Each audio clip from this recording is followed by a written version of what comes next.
স্ত্রী স্বামীর ডান পাশে ঘুমালে কি হয় শুনলে আপনি অবাক হবেন।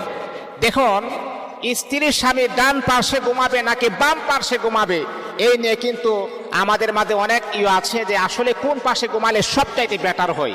এটা আমাদেরকে অনেকে জিজ্ঞাসা করে, হুজুর ডান পাশে ঘুমালে নাকি ক্ষতি হয়, বাম পাশে ঘুমালে নাকি উপকার হয়, এটা নিয়ে আসলে ইসলাম কি বলে।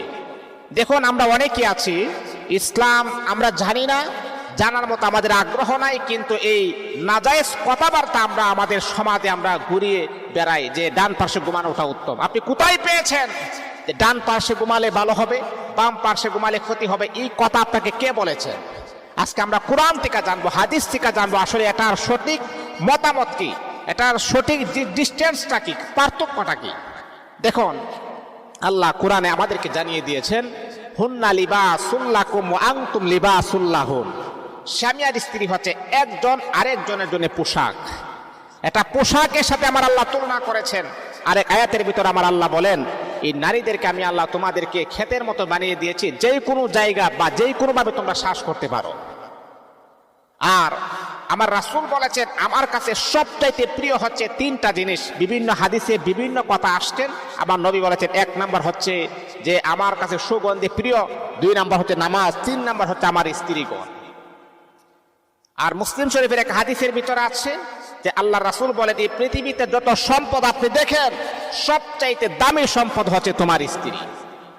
কেন? কোন কারণে? তোমার স্ত্রী তোমাকে যখন সঠিক প্রমাণ দিবে, আল্লাহ আমার স্বামী বড় ভালো ছিল, আল্লাহ আমার স্বামী বড় সুন্দর ছিল, আমার স্বামীর চরিত্র বড় ভালো ছিল, এই তোমার স্ত্রীর মুখের কথাটা আল্লাহ আপনাকে একটা সার্টিফিকেট বানাবেন। এই মুখের কথার দ্বারাতে আমার আল্লাহ আপনাকে জান্নাতি বানায় দিবেন। অনেক পুরুষ আছে এমন, দেখবেন নিজের স্ত্রীর সাথে সবচাইতে বাজে ব্যবহার করে, খারাপ ব্যবহার করে, কিন্তু ঘর থেকে যখন বের হয়ে যায় পাড়া প্রতিবেশী এলাকার মানুষের সাথে খুবই সুন্দর আচরণ করে, খুবই সুন্দর ব্যবহার করে, তখন দেখবেন পাড়া প্রতিবেশী এলাকার মানুষ তার অনেক প্রশংসা করে, তাকে অনেক ভালোবাসে। হারে অমুকের মুখের ভাষা বড় চমৎকার, মুখের ভাষা বড় সুন্দর, কিন্তু এই লোকটাই ঘরের ভিতরে গিয়ে সবচাইতে নিকৃষ্ট ভাষা তার স্ত্রীর সাথে ব্যবহার করে। এ মুসলমান বন্ধুগণ, আমার যুবক ভাইরা, দিলের কান লাগিয়ে আপনি শোনান, যখন আপনি ইন্তেকাল করবেন, পৃথিবীর জমিন থেকে যখন আপনি বিদায় হয়ে যাবেন, আপনার চরিত্র কেমন ছিল এলাকার কোন মেম্বারকে আল্লাহ পাক রব্বুল আলামিন জিজ্ঞাসা করবেন না।